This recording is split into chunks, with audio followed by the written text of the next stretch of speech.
Joseph could no longer control himself before all his attendants, and he cried out, "Have everyone withdraw from me." So there was no one else about when Joseph made himself known to his brothers. His sobs were so loud that the Egyptians could hear, and so the news reached Pharaoh's palace. Joseph said to his brothers, "I am Joseph. Is my father well?" But his brothers could not answer him, so dumbfounded were they on account of him. Then Joseph said to his brothers, "Come forward to me." And when they came forward, he said, "I'm your brother Joseph, whom you sold into Egypt. Now do not be stressed or reproach yourselves because you sold me hither. It was to save life that God has sent me ahead of you, to ensure your survival on earth, and to save your lives in an extraordinary deliverance. So it was not you who sent me here, but God. And he made me a father to Pharaoh, lord of all his household, and ruler over the whole land of Egypt. Now hurry back to my father and say to him, 'Thus says your son Joseph, God has made me lord of all Egypt. Come down to me without delay. You will dwell in the region of Goshen, where you shall be near me, and you and your children and your grandchildren, your flocks and herds, and all that's yours. There I will provide for you, for there are yet 5 years of famine to come, that you and your household and all that is yours may not suffer want. You can see for yourselves, and my brother Benjamin for himself, and that it is indeed I who am speaking to you. And you must tell my father everything about my high station in Egypt, and all that you have seen, and bring my father here with all speed." With that, he embraced his brother Benjamin around the neck and wept, and Benjamin on his neck. He kissed all his brothers and wept upon them. Only then were his brothers able to talk to him. The grass withers, and the flower fades. The word of the Lord lives forever. And this is the word of the Lord. Thanks be to God. You know, when someone has wronged me, when someone's crossed me, turned against me, betrayed my trust, especially someone who I was supposed to be able to trust, the last thing I want to do is forgive them. Some kind of revenge, it sounds a lot better. Make them feel the way I felt. Give them a taste of their own medicine. Make them suffer for what they did to me. Or maybe just write them off completely. Say, "I'm done." And make it a point to never talk to them again, never see them again, as though they've never entered into my life. You know, we were actually talking about stuff kind of along this theme in pastor's classes last week when we ran across Jesus teaching us to love our enemies. You know, that's really hard to do. And Joseph seemed to struggle some with that in the passage today when he forgives his brothers. Of course, we've got just another piece of the story in front of us. We need to remember how his brothers became his enemies in the first place. Now, they hated Joseph. They were jealous of him. As John was describing in the communion message, they were annoyed by him. One day, they attacked him. They sold him off to Egypt as a slave. However, that's when things really took an interesting turn for Joseph, and he, after a while, started interpreting dreams for people around him, and then interpreting Pharaoh's dreams, which were about a famine on the way. Joseph helps them prepare for it. By that, Joseph saves all of Egypt to become the only place in the area with plenty of food during this famine when it strikes, and therefore he rises to great power, ultimately alongside Pharaoh, as most powerful in all of Egypt. Jacob, or Israel, kind of go back and forth of which name we call him. He and the family get caught up in the famine. They send the boys to go get food. Joseph recognizes them. They don't recognize him. He comes up with this whole scheme to get their youngest brother Benjamin there. And he keeps Benjamin once they do bring him, making them all think that they're losing another brother. And then finally, Judah, later on, volunteers to stay behind as well with them. And you're wondering why Joseph did all this. Like, is it he just wanted to mess with them as some kind of revenge? Maybe just a little bit to mess with them and make them hurt some and stress them out for what they did to him? Whatever the reason that he did that, Joseph does make them suffer just a little bit for a while. Not like he did as being sold into slavery and beaten up and all this kind of stuff, but he made them suffer for a little bit, just for a while, before finally he breaks down, as we see in the passage here today. And even in this moment, this famous moment, when we see this as an act of forgiveness, Joseph doesn't technically forgive them. He kind of explains it away, what they did, as what God did. Where, God sent them to Egypt in order to save the family, and all that's very true. However, it's just the way he's talked about it, he's not giving them responsibility for what they did for attacking them and selling them off into Egypt. It's just something that God did. And he's not mad at them anymore. He sees it that God orchestrated and controlled the whole thing. And that is something I have some trouble with. If we go with Joseph's understanding of the matter, then we're left with the idea that God makes us do things to bring about a certain result. Maybe good things, maybe bad things, in order to achieve a certain goal.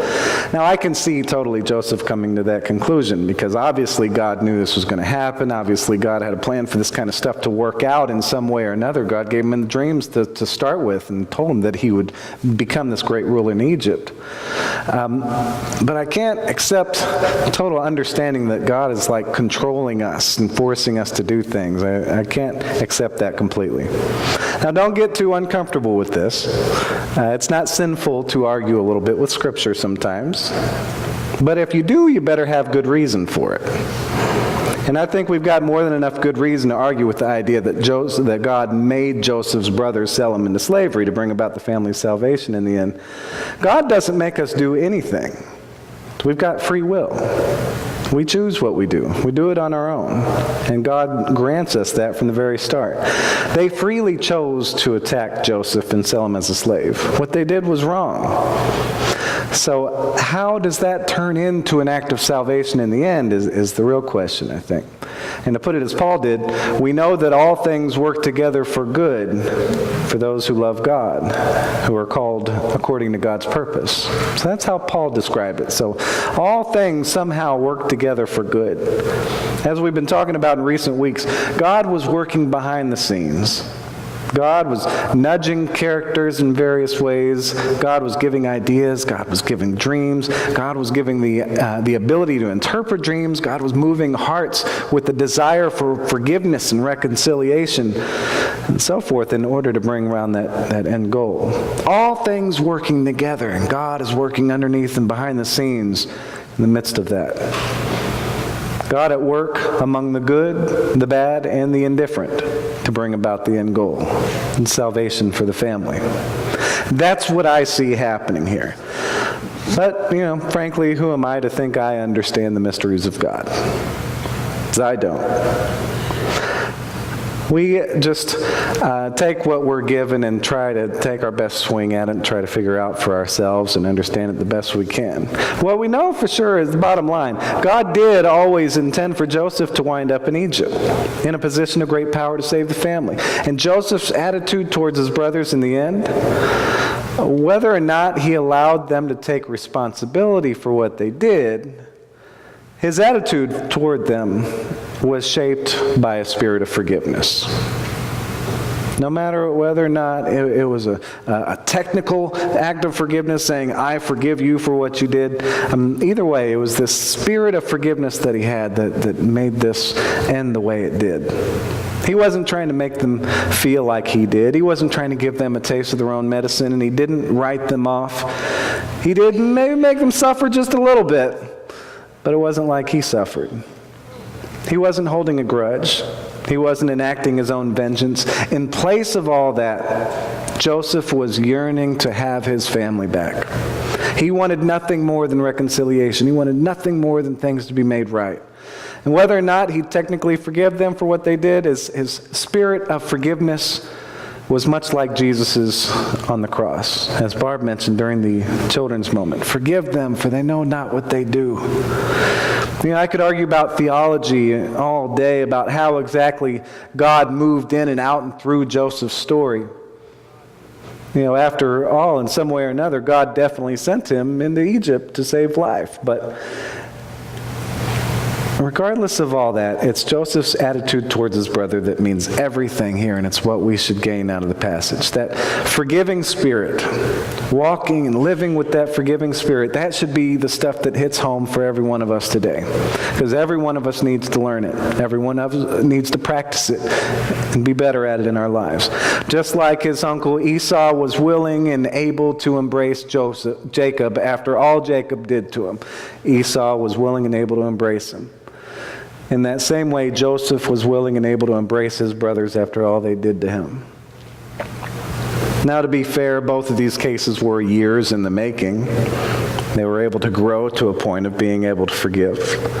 Esau wanted to kill Jacob for quite some time, and I suspect Joseph probably had some similar feelings toward his brothers, at least until those dreams God gave him years before really started to play out and become reality. At some point during those years, Joseph grew past his anger. He started seeing the bigger picture and what was more important than his anger. The end goal of his family being saved totally depended on whether or not he could forgive his brothers. I bet every one of us here has been wronged, crossed, betrayed, hurt, maybe by one person, maybe by some group of people. Maybe it was very personal. Maybe it was by a stranger. Have you forgiven that person in your heart? Have you grown past your anger? If not, what would it take to help you reach that point? You know, as I say this, I'm thinking about someone who's been hurt in the most terrible of ways and stuck in that state of being hurt, saying, you know, instead of what we're supposed to say, saying, I'm not forgiving them, forget that. No way, I hope they get what they deserve. I don't care what Jesus said, I'm not doing it. And that right there, I think, is the real issue. Do we care enough about what Jesus says to forgive even the most unforgivable? To forgive those who hurt us most? Jesus said, forgive if you want to be forgiven.